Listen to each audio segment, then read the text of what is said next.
بسم اللہ الرحمن الرحیم اللہم صلی علی سیدنا و نبینا محمد وعلی آلہ وصحبہ وبارک وسلم وصلی علیہ۔ السلام علیکم ناظرین، پروگرام رمضان کے رنگ اور میں ہوں سید اسامہ بخاری۔ ناظرین کرام، رمضان المبارک کے دن اتنی تیزی کے ساتھ گزر رہے ہیں اور یقیناً پہلا عشرہ جو ہے وہ اپنے اختتام کو پہنچ گیا ہے اور اندازہ نہیں ہوتا بعض اوقات کہ زندگی کے یہ ایام اور زندگی کے یہ اوقات جو ہیں اتنی تیزی کے ساتھ گزر رہے ہیں، اور ہم پورا سال انتظار کرتے ہیں رمضان المبارک کا کہ رمضان المبارک آئے اور ہم اس کی فیوز و برکات سے اپنی جھولیوں کو بھریں اور اللہ کے انوار کی جو بارش ہوتی ہے اس کو اپنے دامن میں سمیٹ لیں۔ ناظرین کرام، آپ کو پاتا ہے کہ ہم اپنے پروگرام کا باقاعدہ آغاز جو ہے اللہ رب العزت کے بابرکت نام سے کرتے ہیں، اور ہمیشہ کی طرح ہمارے ساتھ قاری عبدالرشید صاحب موجود ہوتے ہیں اور انتہائی خوبصورت تلاوت کرتے ہیں۔ آپ کو پتہ ہے کہ پاکستان کو کئی ممالک میں ریپرزینٹ بھی کر چکے ہیں، اور اللہ رب العزت نے ان کو عجیب ملکہ دیا ہے کہ جہاں سے بھی قرآن پڑھیں عجیب ترنم اللہ رب العزت نے ان کی آواز میں رکھا ہوا۔ ہم قاری صاحب سے ریکویسٹ کرتے ہیں، قاری صاحب تلاوت قرآن پاک سے ہمارے پروگرام کا آغاز فرمائیے۔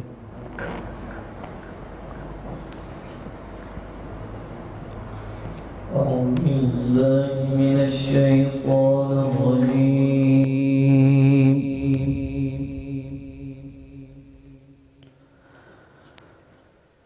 بسم الله الرحمن الرحيم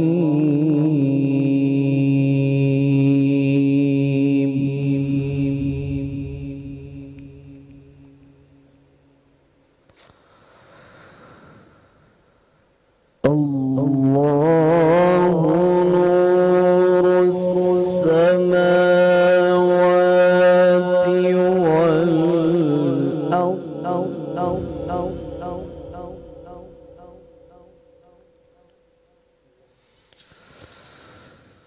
مثل نوره كمشكاة فيها مصباح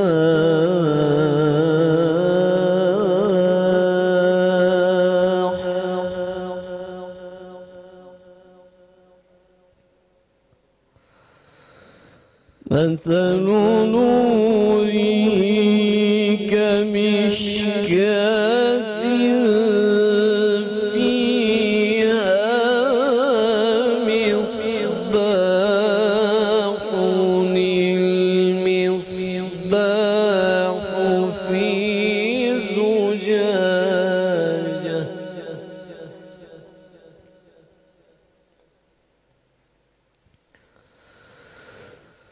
الزجاجة كأنها كوكب دري يوقد من شجرة مباركة زيتونة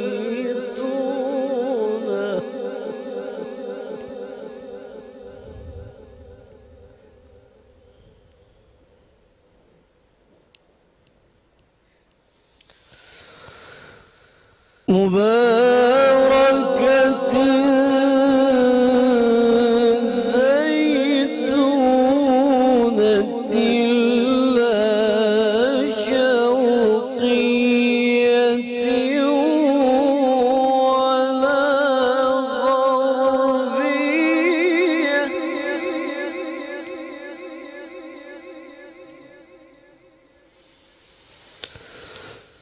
يكاد زيتها يضيء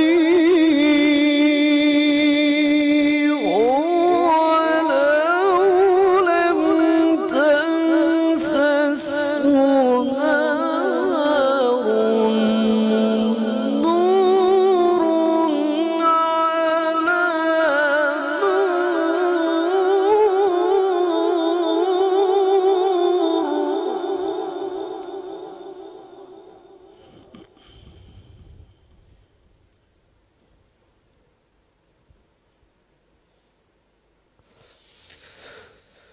يهدي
له فيها يسبح له فيها بالغدو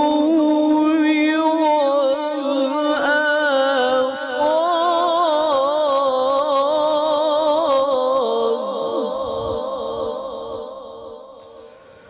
رجال لا تلهيهم تجارة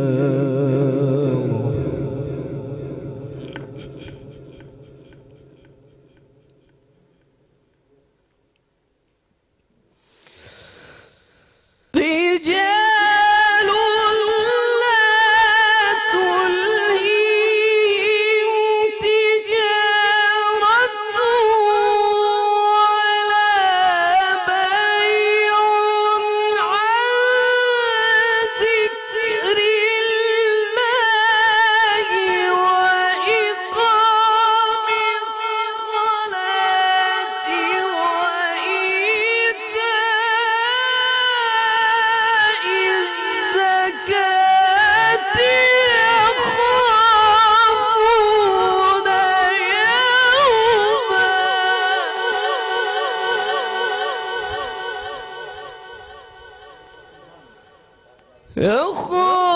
يخافون يوما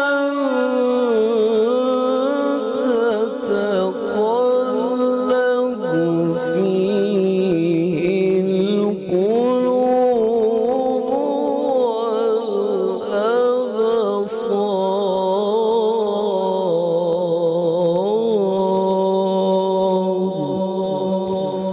صدق الله العظيم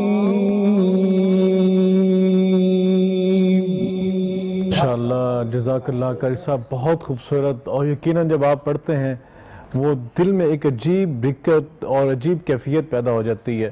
قرآن پاک کی تلاوت کی اپنی ہی تاثیر ہے۔ ناظرین کرام، آج کے پروگرام میں ہم جس موضوع پر بات کرنے جا رہے ہیں وہ موضوع ہم سب کے دل کے بہت قریب ہے، لیکن کیا کریں، ہم سمجھنے کے لیے تیار نہیں ہیں کہ دین اسلام ایک مکمل ضابطہ حیات کا نام ہے، زندگی گزارنے کے اسلوب کا نام ہے۔ صرف 5 وقت کی نماز پڑھ لینا اور رمضان کے اندر صرف روزے رکھ لینا، اس کا نام دین اسلام نہیں ہے۔ صبح سے اٹھ کر رات سونے تک سارے افعال کسی ضابطہ اخلاق کے حوالے سے، ضابطہ حیات کے مطابق گزارنے کو دین اسلام کہتے ہیں۔ ناظرین کرام، انسان صبح گھر سے نکلتا ہے کمانے کے لیے، اپنا پیٹ پالنے کے لیے، اپنے بچوں کا پیٹ پالنے کے لیے، لیکن اگر وہ بندہ اللہ کے بتائے ہوئے اصولوں کے مطابق، رسول اللہ صلی اللہ علیہ وسلم کی تعلیمات کے مطابق کسب کرے گا، رزق کمائے گا، تو وہ یہ عبادت ہے۔ لیکن اگر وہ اللہ کے بتائے ہوئے اصولوں کے منافی کرے گا، سرکشی کرے گا، نافرمانی کرے گا، تو یہ گناہ کبیرہ ہے، رزق حرام ہے۔ اسی پہ آج بات کریں گے، اور ہماری خوشبختی ہے کہ آج پاکستان کے ایک بہت بڑا نام، آپ مختلف ٹی وی چینلز کو ان کو دیکھتے ہیں اور مختلف یونیورسٹیز کے اندر آپ پڑھاتے بھی ہیں، اور بہت سارے پی ایچ ڈیز جو ہیں اس ٹائم پاکستان کے اندر موجود ہیں، آپ ان کے استاد ہیں۔ میری مراد ڈاکٹر سمیع اللہ فراز صاحب، سر آپ کا بہت شکریہ، آپ تشریف لائے، اپنے قیمتی اوقات میں سے اپنے وقت دیا میں۔ اور ناظرین کرام، آج ہمارے ساتھ جو دوسری شخصیت موجود ہیں، یقیناً آپ جب ان کو دیکھتے ہیں تو کسی تعارف کے محتاج نہیں ہیں، ہم بچپن سے ان کو دیکھتے آ رہے ہیں، اور جب آپ رسول اللہ صلی اللہ علیہ وسلم کی مدحت میں پڑھتے ہیں، اور یقیناً یہ بڑی سعادت کی بات ہے کہ آپ نے اپنی زندگی کے شب و روز اس کام میں لگا دیے، یہ سعادت ہے اور یہ چناؤ ہے۔ میں سمجھتا ہوں کہ ان کے لیے بھی سعادت ہے، ہمارے لیے بھی سعادت ہے کہ آپ رسول اللہ صلی اللہ علیہ وسلم کی نعت پڑھتے ہیں۔ میری مراد الحاج اختر حسین قریشی صاحب، آپ ہمارے ساتھ موجود ہیں۔ سر آپ کا بہت شکریہ، آپ تشریف لائے۔ آپ کے ساتھ جو موجود ہیں وہ بھی کسی تعارف کے محتاج نہیں ہیں، آپ نے کئی دفعہ ان کو سنا ہے، اور نعت رسول مقبول صلی اللہ علیہ وسلم پڑھتے ہوئے، حمد باری تعالیٰ پڑھتے ہوئے اپنا حق ادا کر دیتے ہیں۔ توفیق احمد توفیق صاحب، سر آپ کا بہت شکریہ، آپ تشریف لائے۔ قریشی صاحب موجود ہوں اور ہم ان کی موجودگی کا فائدہ نہ اٹھائیں۔ قریشی صاحب، حمد باری تعالیٰ جو ہے، اور خاص طور پہ آپ کے لیے تو بلکہ ریکویسٹ آئی ہے کہ کہ ایک آپ کا مشہور زمانہ جو ہے کلام ہے وہ ہمیں ضرور سنائیے، اور خاص طور پہ آپ کے لیے جو ہے ریکویسٹ ہے۔ جی جی پیش کرتا ہوں جی۔ جی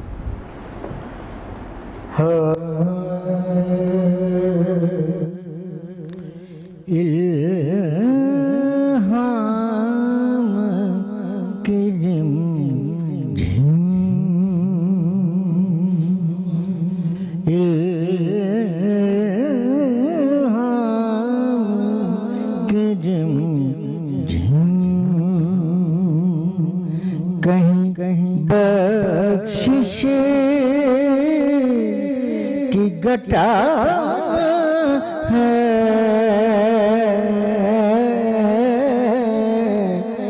یہ دل کا نگر ہے، یہ دل کا نگر ہے کہ مدینے کی فضا ہے، یہ دل کا نگر ہے کہ مدینے کی فضا ہے،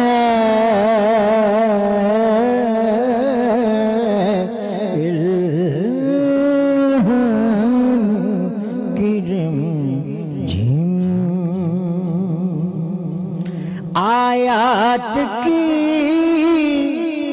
جرمٹ میں تیرے نام کی مسند،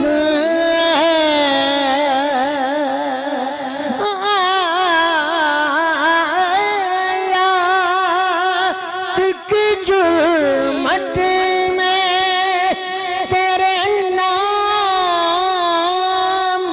کی مسند،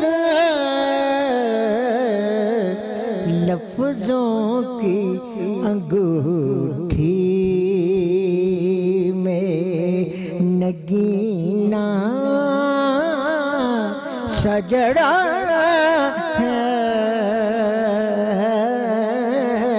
لفظوں کی انگوٹھی میں نگینہ سجڑا ہے،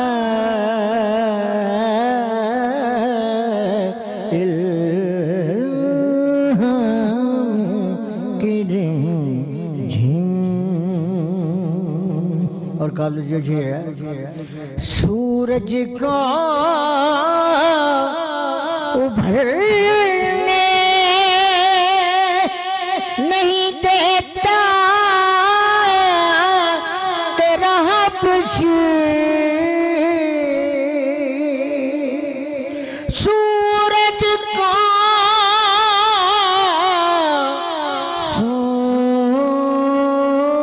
سورج کا سورج کا ابھرنے نہیں دیتا تیرا حبشی، بے زر کو ابو ذر تیری بخشش نے کیا ہے، بے زر کو ابو ذر تیری بخشش نے کیا ہے،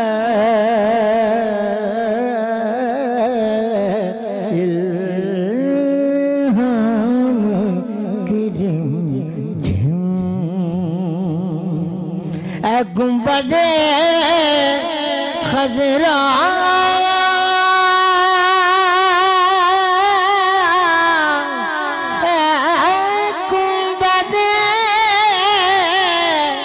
خضرا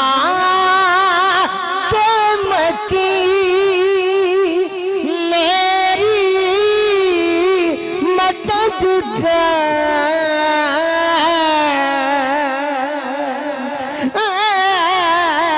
گنبد خضرا کہ مکی میری مدد کا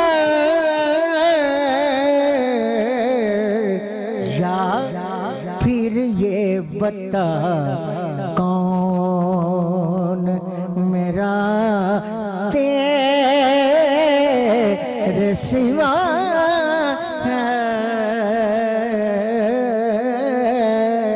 یا پھر یہ بتا کون میرا تیرے سوا ہے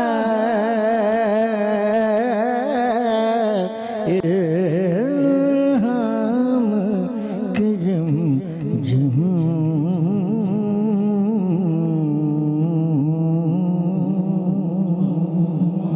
واہ کمال کر دی. الفاظ کی ادائیگی آپ پہ ختم ہے. اللہ اکبر. اللہ رب العزت آپ کا یہ خلوص جو ہے اپنی بارگاہ میں قبول فرمائے اور ہم سب کو اللہ کے پیارے حبیب جناب محمد رسول اللہ صلی اللہ علیہ وآلہ وسلم کی قیامت کے دن شفاعت نصیب فرمائے. ناظرین کرام اپنے موضوع کی طرف بڑھتے ہیں. ڈاکٹر صاحب موجود ہیں. ڈاکٹر صاحب ہم جس دور کے اندر سے گزر رہے ہیں خاص طور پر رمضان مبارک کے ایام ہیں, ساتھ کرونا کے بھی ایام چل رہے ہیں, ایک پینڈیمک سچویشن جو ہے کریٹ ہوئی ہے اور بے روزگاری کا بھی عالم ہے, لیکن اس کے ساتھ ساتھ اگر بات کی جائے مصنوعی مہنگائی کی, ایک مافیا ہے جس نے مصنوعی مہنگائی کر رکھی ہے. کیا رمضان کے آتے ہی وہی پرائسز جو 100-200 کے اوپر ہوتی ہیں وہ 500 کو ایکسیڈ کر رہی ہوتی ہیں, ہم اسے ناجائز منافع خوری کہیں گے یا آپ اس کو کہیں گے کہ رزق حرام کمایا جا رہا ہے؟ میں شاید زیادہ سخت الفاظ استعمال کر رہا ہوں, آپ کیا فرمائیں گے اس حوالے سے؟ بسم اللہ الرحمن الرحیم. اللہم صلی علی سیدنا و مولانا محمد النبی الامی وعلی آلہ وصحبہ وسلم تسلیما کثیرا. سید اسامہ صاحب آپ کا اور آپ کے چینل کا, آپ کی ٹیم کا بہت شکریہ. جزاک اللہ. اور یہ بہت اطمینان اور خوشی کی بات ہے کہ آپ روایت سے ہٹ کے وہ موضوعات جو عام آدمی کا عنوان ہے, اس کا مسئلہ ہے, ان کو آپ فوکس کیے ہوئے ہیں اور اپنی ان نشریات کا کوشش کرتے ہیں موضوع بنائے ہوئے کہ ہیں. کوئی حل پیش کیا جائے. یہ بہت قابل تحسین ہے. آج کا ٹاپک بھی اس حوالے سے بہت اہمیت کا حامل ہے. رسول کریم صلی اللہ علیہ وسلم کا ارشاد عالی ہے کہ آپ نے فرمایا کہ کسب الحلال فریضۃ بعد الفریضہ. اللہ اکبر. میں اس حدیث مبارک کو اس تناظر میں دیکھتا ہوں جو ابھی آپ نے ابتدائی بات کی, جی کہ شاید بحیثیت مسلمان ہم یہ سمجھتے ہیں کہ عبادات کا نام دین ہے. جی اگر یوں کہا جائے تو غلط نہیں ہوگا کہ عبادات تو دین کا شاید 10% ہے, اللہ باقی 90% تو اللہ تعالیٰ نے, اللہ کے نبی نے معاملات کو دین قرار دیا. اللہ کیا بات. اور یہ معاملات جس کی بنیاد رزق ہے, جی اگر اسی میں کھوٹ ہے تو اس کا مطلب یہ ہے کہ 90% دین میں خدا نخواستہ کھوٹ ہے. کمزوری ہے. اور دیکھیے یہاں پر ایک اور بات بھی سمجھنے کی ہے. جب ہم لفظ رزق کا بولتے ہیں جی تو اس کو بھی سمجھنے کی ضرورت ہے. رزق صرف مال کو نہیں کہا گیا. اچھا. قرآن مجید میں رزق ہر اس خوبی کو, اس نعمت کو اللہ نے قرار دیا ہے جو اللہ نے اپنے بندے کو عطا کی. سبحان اللہ. صحت اگر اللہ نے دی ہے تو صحت بھی رزق ہے. واہ واہ واہ. اولاد دی ہے تو اولاد بھی رزق ہے. انسان کو اللہ تعالیٰ نے عہدہ دیا ہے تو وہ عہدہ بھی رزق ہے. واہ. اگر اس کے لوگ متحد بنائے ہیں تو وہ بھی رزق ہیں. اسی طرح انسان کی پوری زندگی میں اس کو ملنے والی نعمتیں رزق کہلاتی ہیں. بے شک بے شک. قرآن مجید میں بڑی دلچسپ یہ بات ہے کہ مال کے حوالے سے 2 لفظ استعمال کیے گئے ہیں. صحیح. کہیں پر مال کو غرور قرار دیا گیا, اچھا. متاع الغرور, جی دھوکے کا سامان, اور کہیں پر مال کو الخیر کہا گیا. سبحان اللہ. سبحان یہ بڑا دلچسپ نکتہ ہے کہ ایک ہی بات کے لیے اور ڈائمینشنز ہیں. ایک ہی چیز کے لیے 2 اس کے پہلو بیان کیے. بالکل.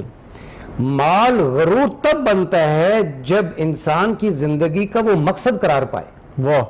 اگر میرے جینے کا مقصد صرف اور صرف مال بنانا ہے تو میرے لیے وہ مال غرور ہے، دھوکہ ہے۔ اللہ، اور اگر وہی مال اللہ نے مجھے عطا کیا ہو اور عطائے کثیر ہو اور اس مال کے ذریعے سے میرا مقصود دنیا نہیں ہے، وہ مال نہیں ہے، رضا الہی ہے، سبحان اللہ۔ تو وہی مال میرے لیے خیر بن واہ جائے۔ واہ واہ، کیا بات، یہ قرآن نے دو اصطلاحات مختلف استعمال کی۔ جی دیکھیے رسول اللہ صلی اللہ علیہ وسلم کا یہ بھی ارشاد گرامی ہے کہ قیامت کے دن حشر کی زمین انسان کے پاؤں اس وقت تک نہیں چھوڑے گی حتی ان سئل عن خمس، یہاں تک کہ 5 چیزوں کا وہ جواب نہ دے دے۔ اچھا، پہلی چیز یہ عن عمرہ، کہ تمہیں میں نے عمر دی تھی، زندگی دی تھی، فیما افناہ، اس کو کہاں پہ تم نے لگایا، اللہ اکبر، وعن جسدہ، تمہیں جسم دیا تھا، اس جسم کا تو نے کیا استعمال کیا، وعن علمہ ما لا یعمل فی، سبحان، وہ علم کتنا علم تھا جس پر تو نے عمل کیا، جس پر تو نے عمل نہیں کیا۔ اوہو، اور چوتھی اور 5ویں چیز قابل غور ہے، اچھا، وعن مال فیما اکتسبہ، مال کیسے کمایا ہے، وفیما انفقہ، اللہ، اور کیسے خرچ کیا۔ ہم سمجھتے ہیں شاید کہ نماز کے بارے میں سوال ہو گیا تو ٹھیک ہے، کشتی پار لگ جائے گی، ایسا ہرگز نہیں ہے۔ یہ 5 سوالوں کے جواب بھی حشر کے پیپر کا حصہ ہیں، واہ، اور ان کی تیاری تب تک نہیں ہو سکتی جب تک ہم اپنے 90% دین کو یعنی اپنے معاملات کو درست نہیں کرتے۔ سبحان اللہ، اور کیا جو بات آپ نے کی بہت مناسب بات ہے کہ پہلے ہم اس بات پہ غور کریں کہ وہ رزق حلال کب بنتا ہے اور حرام کب بنتا ہے۔ سبحان اللہ، پہلی چیز تو بنیادی طور پر نیت ہے۔ اگر ایک شخص 300 روپے کی دہاڑی لگا رہا ہے صحیح، اور نیت یہ ہے کہ میں نے محنت کر کے، مشقت کر کے اپنے بال بچوں کے لیے کھانا لے کر جانا ہے، اس کے سارے دن کے وہ 300 روپے اس کی بخشش کا ذریعہ ہیں، جی اور ایک شخص اپنے دفتر میں بیٹھا ہوا 1 لاکھ روپے رشوت لے لیتا ہے، جی، وہ 1 لاکھ روپے اس کے لیے رزق حرام ہے۔ اللہ، صرف رشوت نہیں، عمومی طور پر ہم کہتے ہیں رشوت لینے والا جو ہے وہ دوزخی ہے، اور ڈاکٹر صاحب یہ بڑا اہم آپ ایشو چھیڑنے لگے ہیں، اس پہ ڈسکشن کرتے ہیں، لیکن یہاں پہ ایک جو کمرشل بریک ہے، ہم بریک کی طرف جائیں گے، جیسے ہی واپس آتے ہیں ڈاکٹر صاحب کی گفتگو کو یہیں سے آغاز کرتے ہیں۔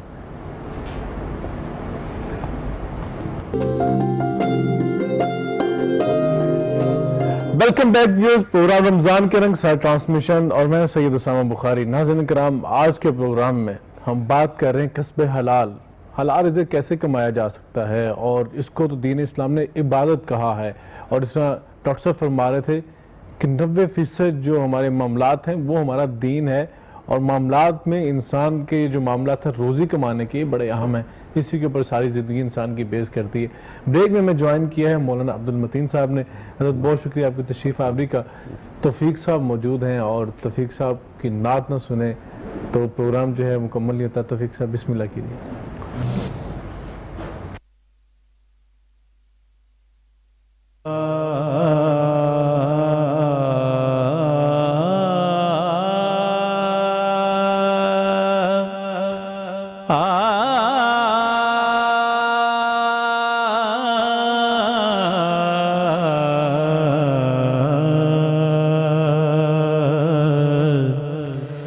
نگاہ لطف کے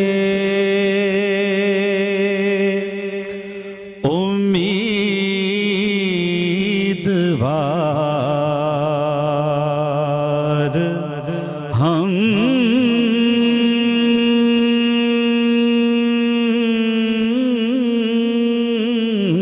بھی ہیں، نگاہ لطف کے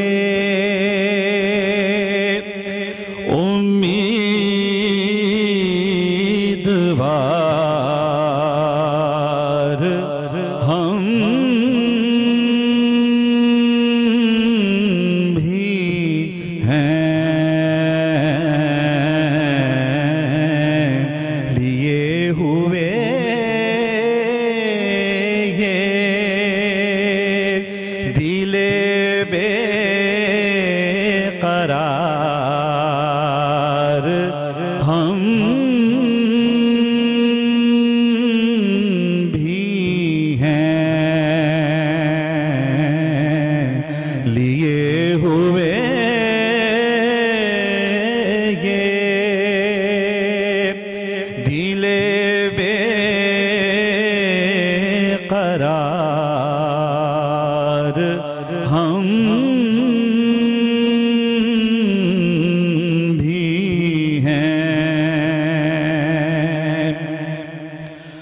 ہمارے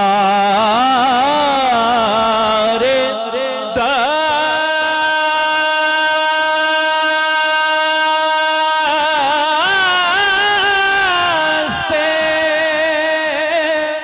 تمنا کی لاج بھی رکھنا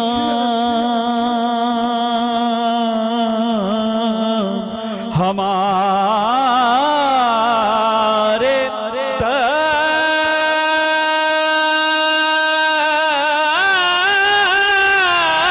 دستے تمنا کی لاج بھی رکھنا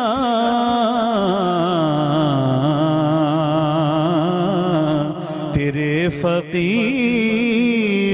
میں اے شہر یار ہم بھی ہیں تیرے فقیروں میں اے شہر یار ہم بھی ہیں تمہاری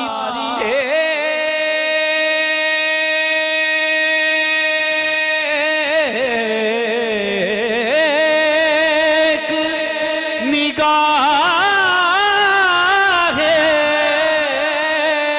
کرم میں سب کچھ ہے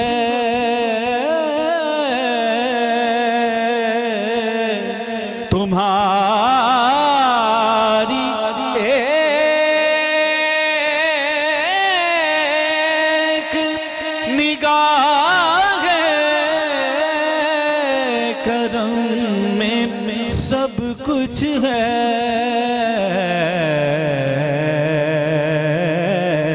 پڑے ہوئے تو سرے راہ گزار ہم بھی ہیں پڑے ہوئے تو سرے راہ گزار ہم بھی ہیں جو سر پہ رکھنے کو مل جائے نال پاک حضور جو سر پہ رکھنے کو مل جائے نال پاک حضور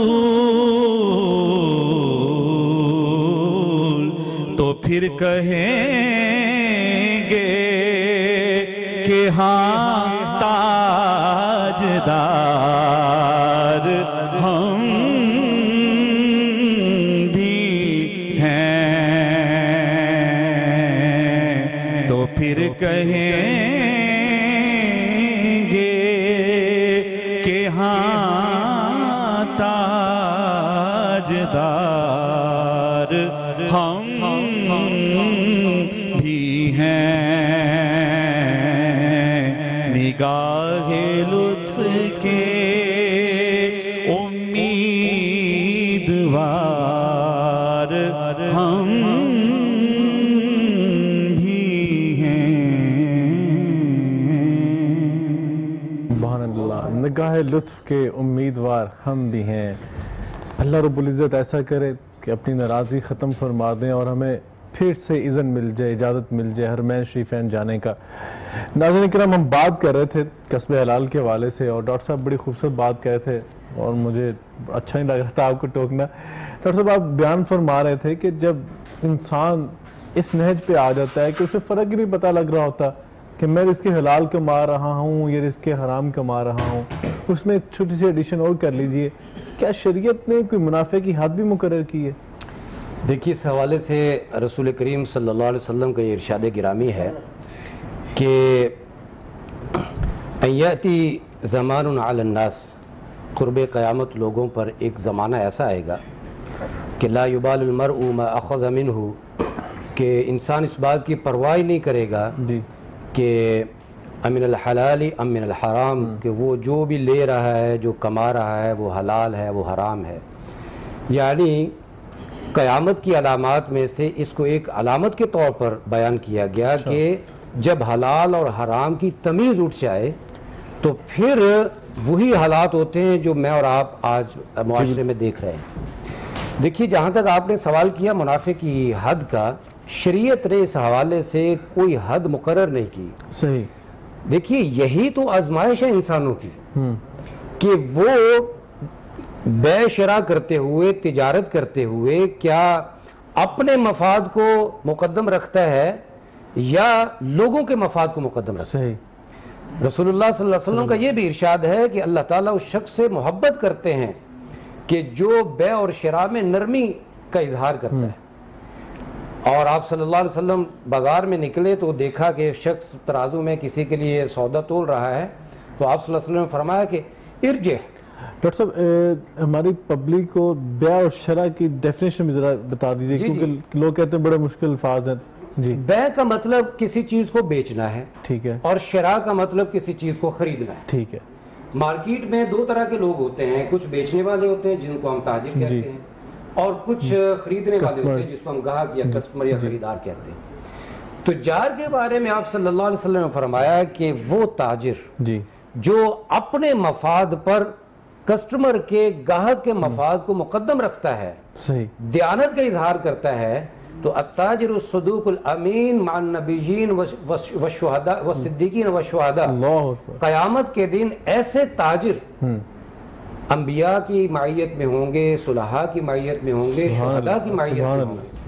اب ہمارے تاجر اس بات پہ غور کر لیں جی کہ کیا وہ اس پیمانے پر، اس کسوٹی پر پورا اترتے ہیں اللہ اکبر، کہ وہ اپنے آپ کو انبیاء کی صفوں میں دیکھیں، اپنے آپ کو شہداء کی صف میں دیکھ رہے ہیں۔ ابھی ہم بات کر رہے تھے پوری دنیا میں جی غیر مسلم تک مسلمانوں کے ملک کا احترام کرتے ہوئے ان کی جو اشیاء ضروریہ ہیں ان کے اندر کمی کر دیتے ہیں، بے شک، اور بڑے بڑے مالز میں مسلمانوں کے لیے الگ سٹالز لگا دیے جاتے رمضان ہیں مبارک میں سیل لگا دی جاتی ہے، اور جن کے اوپر ڈسکاؤنٹ ہوتا ہے۔ جی ہم مسلمان معاشرے میں رہتے ہیں، ہم اس ملک میں رہتے ہیں جو لا الہ الا اللہ کے نام پہ حاصل بے کیا شک، گیا۔ بے شک، ہندوؤں سے ہمارے الگ ہونے کی ایک ہی بنیاد تھی جی کہ ہم اپنے دین کو ایک آزادانہ اسلامی معاشرے میں ایکسرسائز کر سکیں۔ بالکل ٹھیک ہے، اور دیکھیے کہ جب بددیانتی اور ناجائز منافع خوری زمانے میں اور معاشرے میں عام ہوتی ہے، یہ اللہ تعالیٰ کی عذاب کی ایک شکل ہے اور ایک صورت۔ بالکل، بہت اہم بات کی آپ نے۔ اللہ تعالیٰ نے ارشاد فرمایا سورہ انعام میں غالباً آتا ہے کہ قل هو القادر على ان يبعث عليكم عذابا من فوقكم او من تحت ارجلكم او يلبسكم شيعا ويذيق بعضكم باس بعض۔ اللہ رب العزت کی سزا کبھی آسمان سے آتی ہے، کبھی زمین سے زلزلے خدا نخواستہ آتے ہیں، اللہ اکبر، اور تیسری جو بات ہے وہ بڑی قابل غور ہے جی۔ عذاب کی، اللہ عذاب الہی کی جو تیسری صورت یا اس آیت میں بیان کی گئی ہے کہ ان یلبسکم بعضکم باس بعض، لوگوں کے ذریعے سے اللہ تعالیٰ لوگوں کو نقصان پہنچاتے ہیں، اللہ لوگ لوگوں کے اوپر مسلط کر دیے جاتے ہیں۔ اللہ اکبر، کیا ناجائز منافع خور عام لوگوں کے اوپر مسلط نہیں ہوتا؟ اللہ اکبر، کیا یہ جو مصنوعی مہنگائی جس کو آپ نے کہا، کیا یہ ہمارے لیے کسی عذاب سے کم ہے؟ بے شک، بے شک، کیا آج ایک مڈل کلاس اور لوور مڈل کلاس جو ہے وہ نانے جوی کے لیے اور نانے شب کے لیے، ایک وقت کے کھانے کے لیے، کیا وہ ترس نہیں رہا؟ اللہ اکبر، یہ وہ ساری چیزیں ہیں۔ دیکھیے ہم سورہ ہود تراویح میں آج کل سن رہے ہیں، سورہ ہود میں جو گزشتہ امتیں تھیں ان کی ہلاکتوں کی وجہ کیا بتائی اللہ تعالیٰ؟ جی یہ سوچنے کی بات ہے، قوموں کے عروج و زوال، قوموں کی تباہی اور ان کی گراوٹ کی جو بنیاد قرآن ہمیں بتاتا ہے وہ یہ ہے کہ جب کوئی چھوٹی سی غلطی، کوئی کوتاہی، ناپ تول میں کمی، تجارتی بددیانتی معاشرتی طور پر اتنی عام ہو جائے کہ اس کو گناہ نہ سمجھا جائے. بالکل صحیح. یہاں پر مارکیٹ میں جو جتنا دھوکے باز ہے اس کو اتنا بڑا ٹریڈر سمجھا جاتا ہے, اور اس کو اتنا ہی بڑا برانڈ سمجھا جاتا ہے. ڈاکٹر صاحب نے بڑی ایک اہم توجہ دلوائی ہے ہمیں, اور جو پروگرام کا رخ ہے وہ ایک نئے جانب موڑ دیا ہے. سلام صاحب, آپ کیا فرمائیں گے؟ برانڈز کی بات ہو رہی ہے, اگر برانڈ کا ٹیگ لگ جائے, وہی 1000 روپے والی چیز 20,000 میں سیل ہو رہی ہے, دین اسلام اس حوالے سے کیا کہتا ہے؟ کیا وہ کسٹمر جو خرید رہا ہے اس کو معلوم ہے اس چیز کی پرائس اتنی نہیں ہے, لیکن صرف یہ کہ برانڈ کا اوپر وہ ٹیگ لگا ہوا ہے, اس وجہ سے اس کو زیادہ جو ہے قیمت بڑھا کے بیچی جا رہی ہے؟ بیچنے والا بھی جانتا ہے, خریدنے والا بھی جانتا ہے, تو کیا کہیں گے اس حوالے سے؟ اعوذ باللہ من الشیطان الرجیم, بسم اللہ الرحمن الرحیم, رب اشرح لی صدری ویسر لی امری واحلل عقدۃ من لسانی یفقهوا قولی, سبحانک لا علم لنا الا ما علمتنا انک انت العلیم الحکیم. اللہم صلی علی سیدنا محمد وعلی آل سیدنا محمد وبارک وسلم علیہ وصلی علی جمیع الانبیاء والمرسلین وعلی عباد اللہ الصالحین. عزیزان من, یہ بات جو آپ نے زیر بحث ہے کہ رزق حلال کے کمائی اور کمانا, قرآن کریم کے روح سے 3 جگہوں پر پہلے اپنے رسول کو مخاطب کر کے کہ اے رسولو تم رزق حلال کھاؤ, سبحان اللہ. یعنی پیغمبری نبوت اس پر انحصار کرتے ہیں کہ زمین میں جا کر کے حلال کے سوا کسی اور چیز کے تلاش میں نہ رہو. سبحان اللہ. سبحان اللہ. پھر ایمان والوں کو مخاطب کر کے کہا جی. کہ یا ایھا الذین آمنوا کلوا من اللہ, اے ایمان والو تم وہ چیزیں کھاؤ جو تمہارے حلال. لیے حلال. پھر تیسری دفعہ کہا یا ایھا الناس, اے انسان, تم وہ چیز انسان مخاطب کر کے, ایماندار مخاطب کر کے, رسول اور رسولوں کو مخاطب. سبحان اللہ. 3 جگہوں پر الگ خطاب. یہ وہ ستون ہے کہ اس کے گرنے سے پوری معاشرہ گر جاتے ہیں. اللہ اکبر. وہ ستون ہے کہ اگر کسی قوم نے اس کو چھیڑا ہے, اللہ نے اس زمین پر اس کو زندہ نہیں چھوڑا, اللہ اس کو اس زمین سے اٹھایا ہے. عزیزائے گرامی, تھوڑے سے ایک چھوٹے سے غلط فہمی ہے, اس کے میں ازالہ کرتا ہوں ضرور. دنیا کو, جی, کہ رزق اور مال میں فرق ہے. صحیح. رزق بالکل ایک الگ چیز ہے اور مال بالکل ایک الگ چیز ہے. اچھا, یعنی کہ دونوں کے آپس میں کوئی لنک ہے نہیں. ٹھیک. مال بڑھ سکتے ہیں, دولت بڑھ سکتے ہیں, تجارت بڑھ سکتے ہیں, رزق نہیں بڑھ سکتے. اچھا, رزق اپنی جگہ پہ قائم ہے, جو اللہ نے تیری وہ قدر میں لکھا ہے وہ آپ کو مل کر کے رہے گا. سبحان اللہ. کئی انسانوں کے پاس اربوں اور کروڑوں پیسے پڑے ہوتے ہیں, لیکن شوگر ہوا میٹھی چیزوں سے منع کر دے. کسی کو بلڈ پریشر ہوا تو اس کو نمکین سے منع کر دے. جی, کسی کے کولیسٹرول زیادہ ہو گئے, اس کو گوشت سے منع کیا. باوجود مال کے ہر چیز موجود ہے, لیکن اس کے دسترخوان پر پڑے ہوئے رزق میں اس کا حصہ نہیں, اس کو ختم کر دیا اللہ کہ اب آپ نہیں کھا سکتے, تیرے رزق اب یہاں سے اٹھ گئے. اگر اس پر مجھے کو دیکھو, مال کے بڑھنا کم ہونا یہ تو آپ اپنے محنت سے جس طریقے سے مرضی کریں, لیکن رزق میں اضافہ.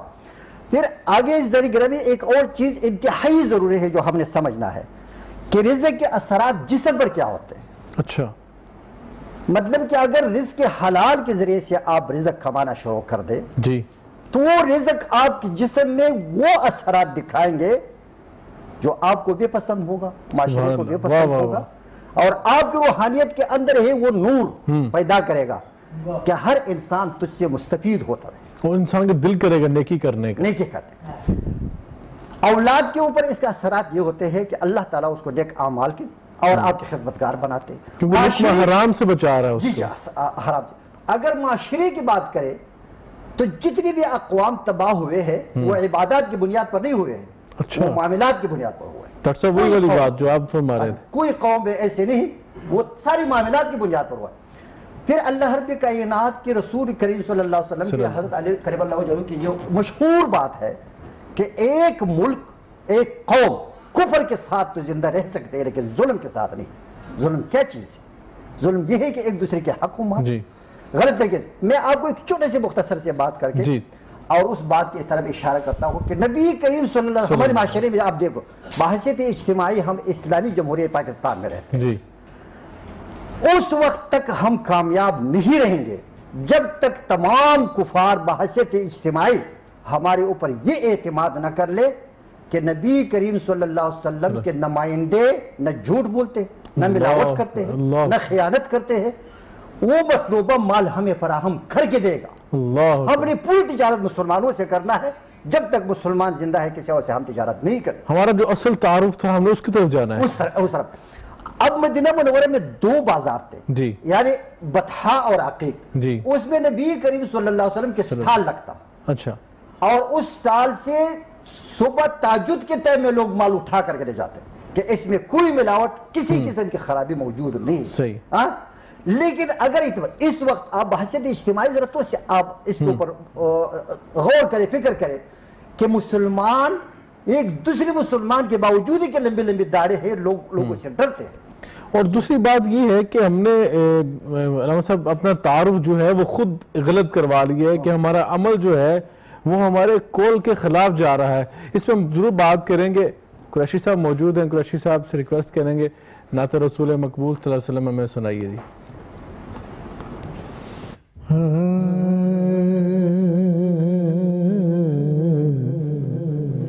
خواب ہی میں رخ پر نور دکھاتے جاتے، خواب ہی میں رخ پر نور دکھاتے جاتے، تیرگی میرے مقدر کی مٹاتے جاتے، اس خنک شہر کو جاتی ہوئی اے نرم ہوا،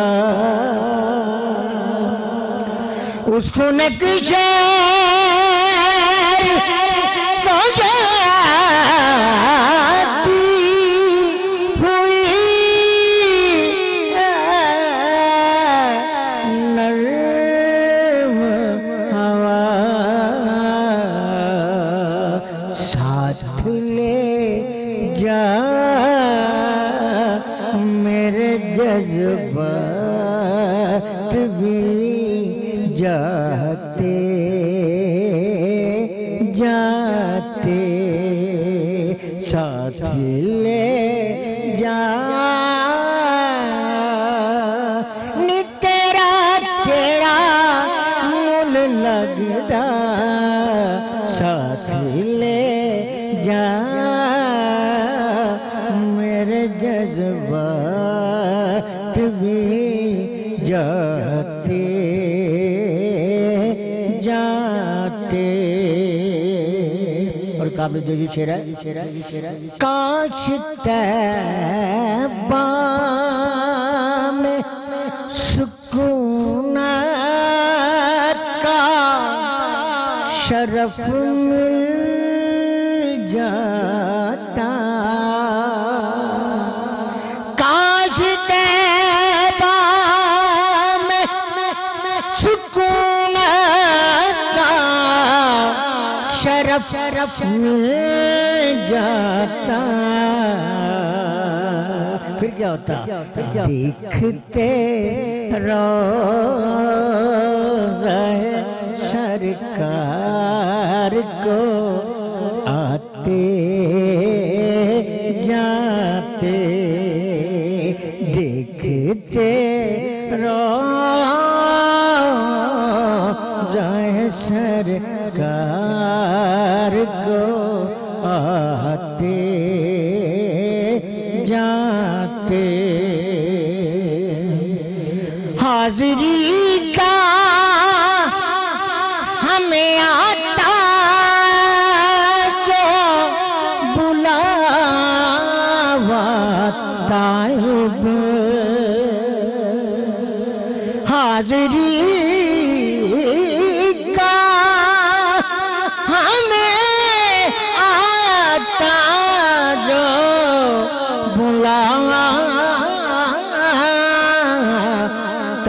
ہے وہ تان پر تان درودوں کی اڑاتے جاتے خواب ہی میں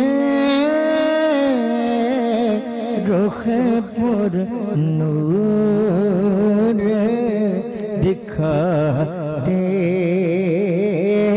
جاتے